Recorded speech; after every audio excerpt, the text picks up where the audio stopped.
Hey guys, welcome to 10 toppers. दोस्तों, क्या हाल चाल है आप सभी के। आज हम करने वाले हैं एनसीईआरटी एक्सरसाइज 1.2 जिसमें इरेशनैलिटी के प्रूफ के कुछ क्वेश्चन है। 5 क्वेश्चन है दोस्तों, सिंपल से।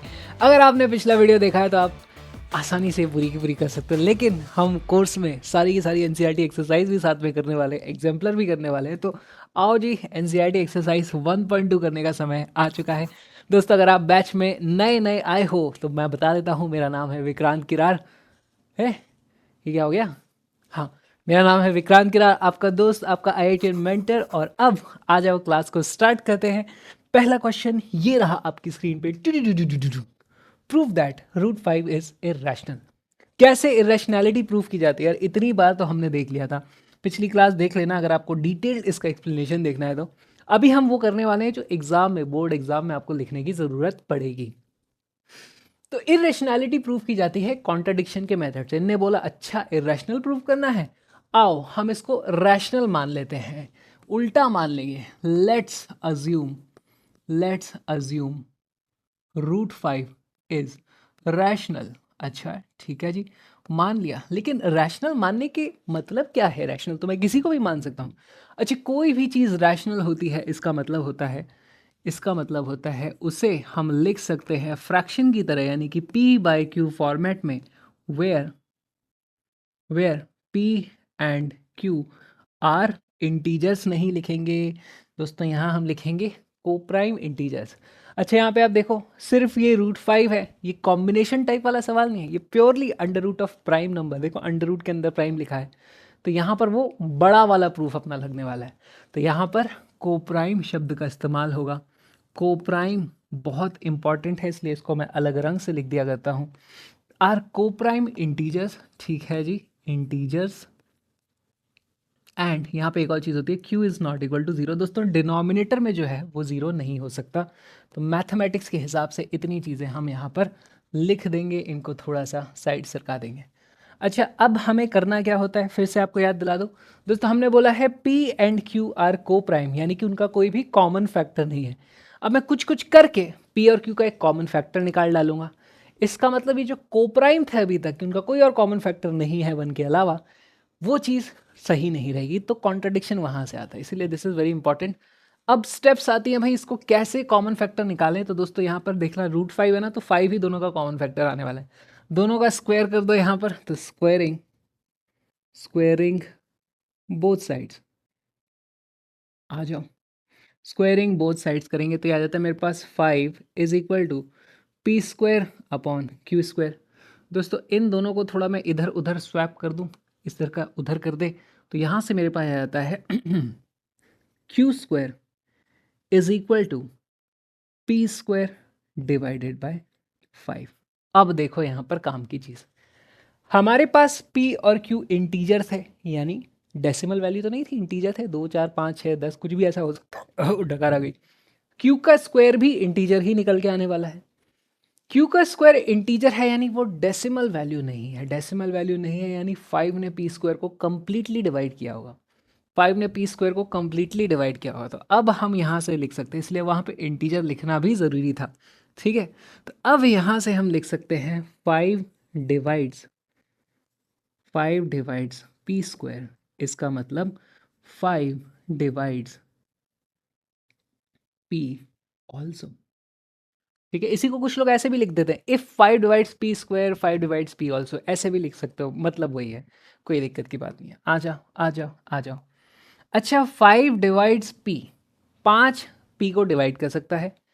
ठीक है, यानी कि पी का अगर मैं प्राइम फैक्टराइजेशन करने जाऊं तो उसमें एक 5 भी फैक्टर होगा, और साथ में और भी बहुत सारी चीज़ें हो सकती है, नहीं भी हो सकती है, 1 हो सकता है, लेकिन 5 तो पक्का होगा। तो क्या मैं यहाँ से हीरो बन के इस पूरे को एक नंबर लिख दूँ यार, इसको आप n मान लो है, और p यहाँ पर इस तरीके से बोल दूँ कि p is equal to 5n, ऐसा कर सकता हूँ, बिल्कुल कर सकता हूँ। तो यहाँ पे लिख देंगे let p is equal to 5n for some integer n। यहाँ पर भी दोस्तों n का इंटीजर होना बहुत ज़रूरी है, ज़रूरत पड़ेगी आगे। ठीक है, तो इसको लिखना बहुत ज़रूरी है, यहाँ पर भी सम इंटीजर n लिखना पड़ेगा दोस्तों, ये है n। ठीक है, अब इसको क्या करेंगे दोस्तों, इसको बोल दो, ये थी मेरे पास इक्वेशन नंबर 1, इसको कर देंगे पुट इन 1। इक्वेशन नंबर 1 में ज़रा रख दो तो इसे। इक्वेशन नंबर 1 में मेरे पास था q का square is equal to p की जगह पे रख देंगे 5n, तो भाई 5n का पूरे का स्क्वायर डिवाइडेड बाई 5 यहाँ पर था। यहाँ से हमारे पास आ जाता है q square is equal to 5 times n square, और यहीं से दोस्तों मुझे पता चल जाता है n square is equal to q square divided by 5। ध्यान से देखो, फिर वही बात आ गई ना दोस्तों, आई ना फिर से वही कि भाई हमारे पास n एक इंटीजर था तो n स्क्वायर भी इंटीजर होगा, डेसिमल नहीं होगा। इसका मतलब 5 ने q स्क्वायर को कंप्लीटली डिवाइड किया होगा। यही लाइन दोबारा लिख देंगे, यही लाइन दोस्तों दोबारा लिख देंगे कि इफ़ 5 डिवाइड्स, यहाँ पे लिखो इफ़ नहीं लिखेंगे, 5 डिवाइड्स किसको डिवाइड कर रहा है? 5 डिवाइड्स q स्क्वायर। इसका मतलब 5 डिवाइड्स q ऑल्सो, खत्म। 5 divides p also, 5 divides q also. 5 जो है वो दोनों को ही डिवाइड किए पड़ा है, 5 जो है दोनों को डिवाइड कर रहा है। इसका मतलब मैं क्या लिख सकता हूँ? इसका मतलब मैं लिख सकता हूँ 5 is a common factor of p and q। हम क्या लेके चले थे? हमने लिया था ये कोप्राइम है, उसका कोई और कॉमन फैक्टर नहीं है 1 के अलावा। यहाँ पर 5 निकल के आ गया उसका कॉमन फैक्टर। ये तो भाई गड़बड़ बात हो गई, मान के कुछ चले लेके कुछ आ गया, कॉन्ट्राडिक्शन इसी को बोला जाता है। मान के कुछ चले थे आ कुछ और गया, तो इसको बोलेंगे हम कॉन्ट्राडिक्शन हो गया भाई, कॉन्ट्राडिक्शन। क्यों हुआ कॉन्ट्राडिक्शन? क्यों हुआ? काहे हो गया? ड्यू टू हमने मान के ही गलत चले होंगे, है ना। Due to our, our our बोलते, आवर नहीं बोलते, आर रॉन्ग अजम्पशन।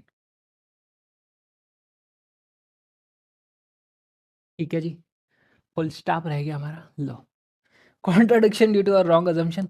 क्या अजम्पशन करी थी भाई? Let's assume root 5 is rational, तो अब वो नहीं है, यानी कि रूट 5 इज इररेशनल। ठीक दोस्तों, रूट 5 इज इररेशनल। तो बहुत ही अच्छा सिंपल सा छोटा सा हमारा प्रूफ होता है। एग्जैक्टली ऐसे ही किया जाता है, जो भी नंबर होता है हम मान लेते हैं, आप जो उसको इरेशनल प्रूफ करना है उल्टा मान लो, उल्टा मान लेते हैं।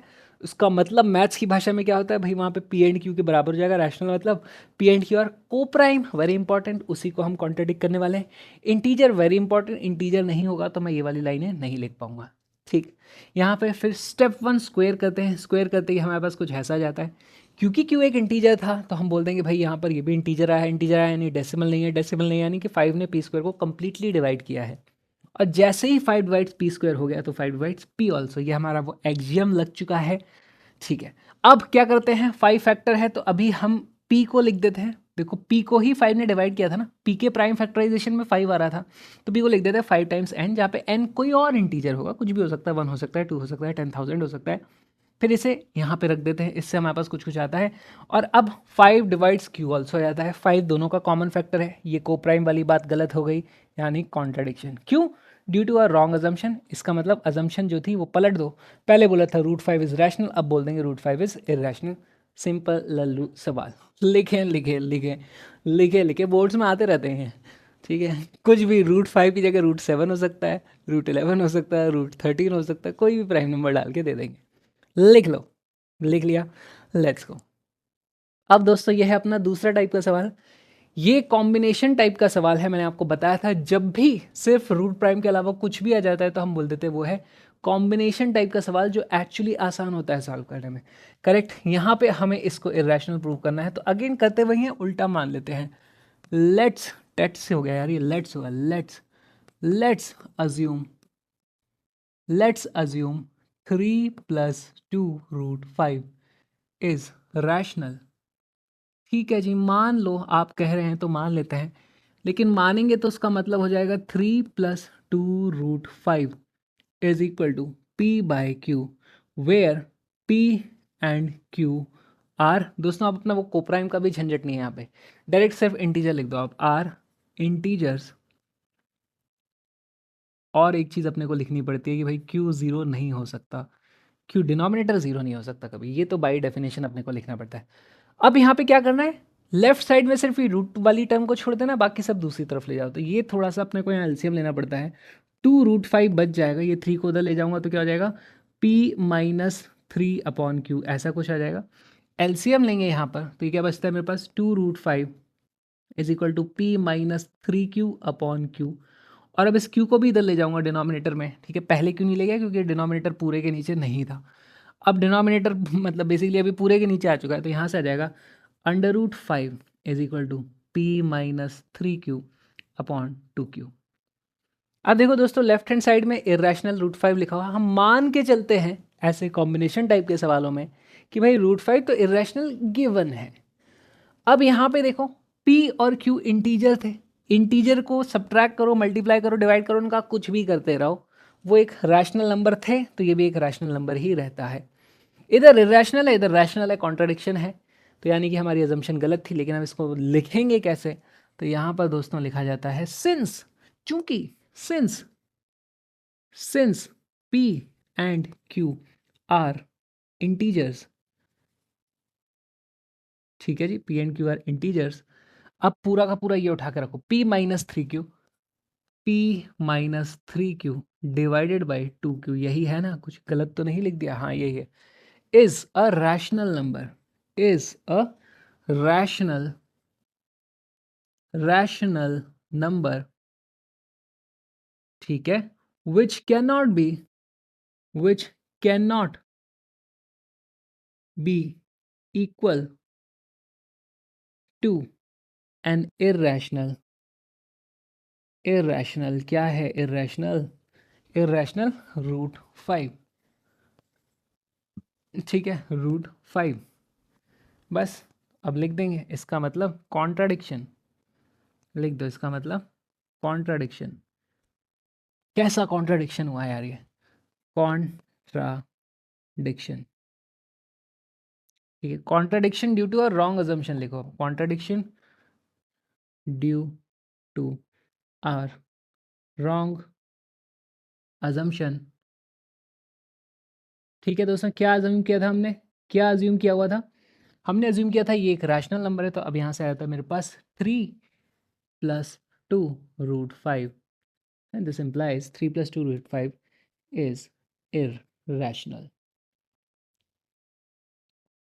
दोस्तों ये है सिंपल सा छोटा सा सवाल है, लिखना बहुत पड़ता है यार, लिखना बहुत पड़ता है, पर कोई बात नहीं, कोई बात नहीं, सिंपल सी चीज़ है, फ्री के मार्क्स ही मिल रहा है, ये मान लो है, कोई दिमाग तो ज़्यादा लगाना नहीं पड़ा यहाँ पे, ना ही स्क्वायरिंग बोथ साइड, ना ही वो if p divides q square p divides q also, वो सब भी नहीं करना है यहाँ पे, ठीक है। तो लिखो लिखो लिखो, लिख लो, मज़ा आ रहा है, मज़ा आ रहा है।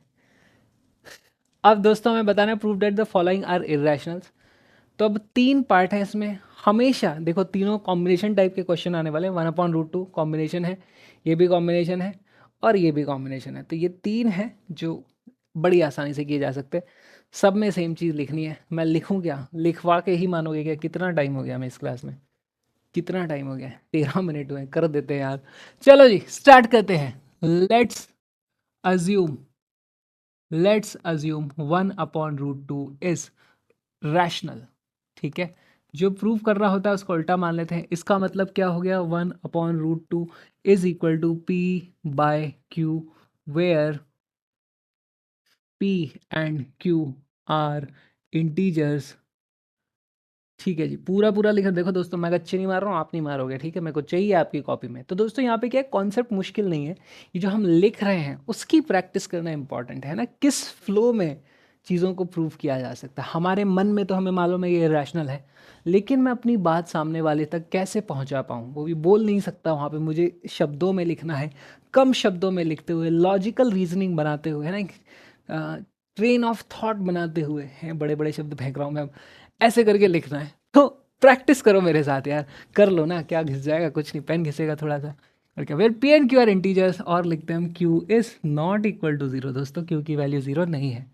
अब यहाँ से रेसिप्रोकल कर देंगे, तो यहीं से आया था मेरे पास दोस्तों, √2 is equal to q/p, 1/√2 p by q था, इधर भी रेसिप्रोकल कर दिया, इधर भी रेसिप्रोकल कर दिया, ये पी बाई क्यू से क्यू बाई पी हो गया, 1/√2 से √2/1 हो गया।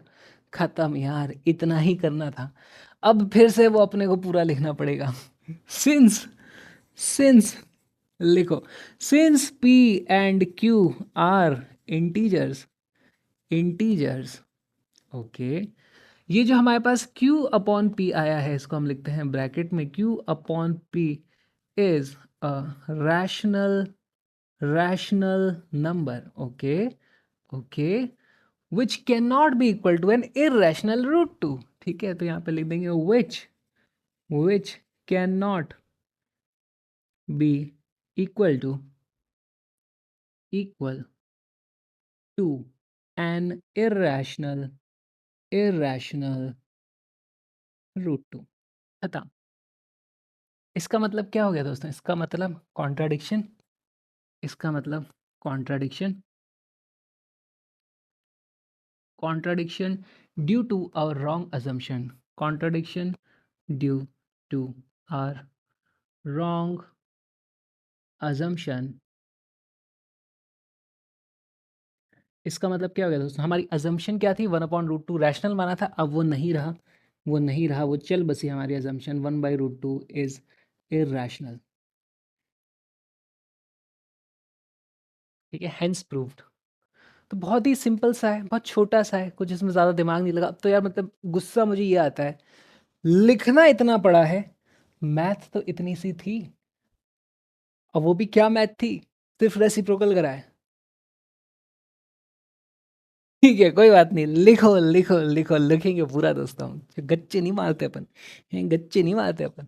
आइए, अगला क्या है? अगला है हमारे पास, कहाँ, इधर है, 7√5। आओ दोस्तों सॉल्व करें, करें साथ में सॉल्व, लिखें। रेडी हो 7√5 करने के लिए? तो let's assume let's assume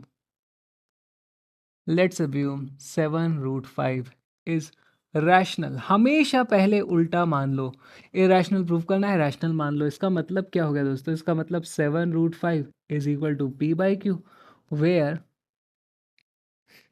p and q are integers. ठीक है जी, इंटीजर्स हैं, और q डिनोमिनेटर ज़ीरो नहीं हो सकता। ठीक, अब क्या करेंगे? एक तरफ रूट वाली चीज़ छोड़ देनी है, बाकी सब दूसरी तरफ ले जाना। और यार फिर इतना गुस्सा आ रहा है ना, ये फिर एक बार में हो जाएगा।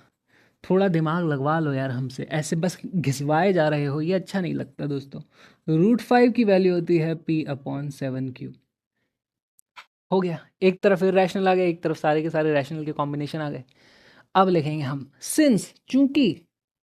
सिंस हमारे p एंड q इंटीजर थे, p/7q हमारा एक रैशनल नंबर आएगा, जो कि हमारे इरेशनल √5 के बराबर नहीं हो सकता, क्योंकि हमारे कॉन्ट्रडिक्शन हो गया है। तो ये कॉन्ट्रडिक्शन है, यानी ये हमारी गलत है, यानी कि 7√5 इज इरेशनल। अब ये इतना बड़ा मैं लिखने वाला हूँ, मेरे साथ आप भी लिखोगे। आ जाओ, since p and q are integers. आ जाओ दोस्तों, कहाँ तक भागोगे मुझे? INTEGERS। यार मैं तुमसे बोलता रहता हूँ ना, बोलते बोलते अगर मैं मुंह बंद करके लिखूँ तो सब सही लिख जाऊँगा, बोलते बोलते लिखते भूल जाता हूँ, बोल क्या रहा हूँ, लिख क्या रहा हूँ, और कई बार गड़बड़ हो जाती है। Since p and q are integers, since p and का भूल गया मैं, since p and q are integers. अब ये पूरा का पूरा लिखो, इस साइड क्या लिखा हुआ है, ब्रैकेट बनाएंगे, p/7q is a rational number, rational number. ठीक है जी, रैशनल नंबर आ गया, जो एक इरेशनल √5 के बराबर नहीं हो सकता। तो यहाँ लिखेंगे which can not be equal to, है ना, which can not be equal to an irrational √5। ठीक, ठीक, इसका मतलब कॉन्ट्राडिक्शन, इसका मतलब कॉन्ट्राडिक्शन, कॉन्ट्राडिक्शन क्यों हुआ है? कॉन्ट्राडिक्शन क्यों हुआ दोस्तों? क्यों हुआ contradiction? Due to our wrong assumption। ठीक है जी, contradiction due to a wrong assumption।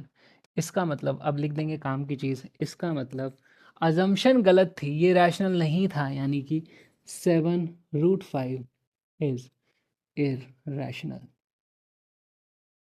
लिख लो दोस्तों, लिख लो लिख लो लिख लो लिख लो, लिखो यार। क्या ही है मतलब ये, करे जा रहे हैं करे जा रहे हैं, पेन की इंक घिसे जा रहे हैं, वक्त निकले जा रहा है, शायरी नहीं आ रही है, करें क्या करें क्या करें क्या, अग्निपथ अग्निपथ कर शपथ। हो गया, चलो जी, पिक्चर पूरी देखूंगा फिर समझ के कुछ लिखूंगा। आओ दोस्तों, last, we are finally here, last में आ चुके हैं 6+√2। अब यार मैं थोड़ा मुश्किल दे देता ना यार, 6+2√2 कर देते थे, थोड़ा मज़ा तो आता करने में, 6+√2 करके छोड़ दिया है। चलो जी, करेंगे। लेट्स अज्यूम लेट्स गो दोस्तों, लेट्स अज्यूम, क्या अज्यूम करेंगे? 6+√2, 6+√2 इज रैशनल। ओके जी, इसको अज्यूम किया, इसका मतलब होता है, इसका मतलब होता है 6+√2 इज इक्वल टू P/Q लिखा जा सकता है वेयर, वेयर क्या हो गया, where P and Q are integers. Okay, integers and Q denominator वाला ज़ीरो नहीं हो सकता, पूरा लिखेंगे। ओके, अब यहाँ से √2 वाले को इधर छोड़ो, 6 वाले को उधर कर दो, तो आ जाता है यार √2 इज इक्वल टू P/Q-6।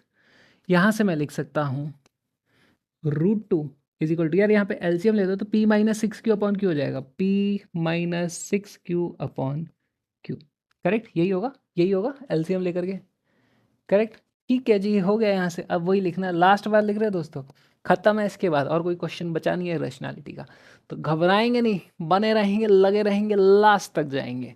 आ जाओ तो चलते हैं। सिंस, एक दिन तो मेरा मन कर रहा है हिंदी में लिख दूं, चूंकि, चूंकि P and Q are integers, ठीक है, since P and Q are integers, ये वाली जो चीज़ है ये एक रैशनल है जो इरेशनल √2 के बराबर नहीं हो सकती, तो यहाँ लिख दूंगा P-6Q divided by Q is a rational number, is a rational number which cannot be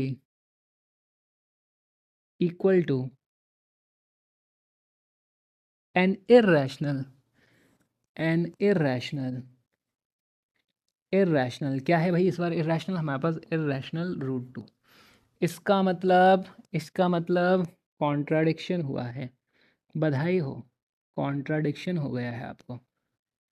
इसका मतलब contradiction due to our wrong assumption. इसका मतलब दोस्तों, इसका मतलब बहुत सिंपल है। इसका मतलब क्या पूछा था? 6+√2, करेक्ट।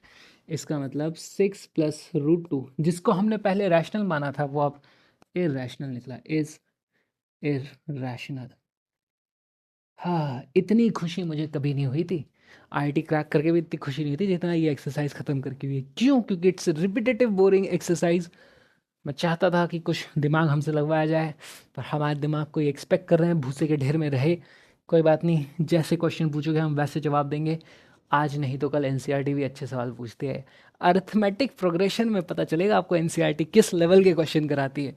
वहाँ मज़ा आ जाएगा भाई, वहाँ मज़ा आ जाएगा, प्रोबेबिलिटी में मज़ा आ जाएगा। यहाँ पे यार वो भी क्या ही पूछ लें।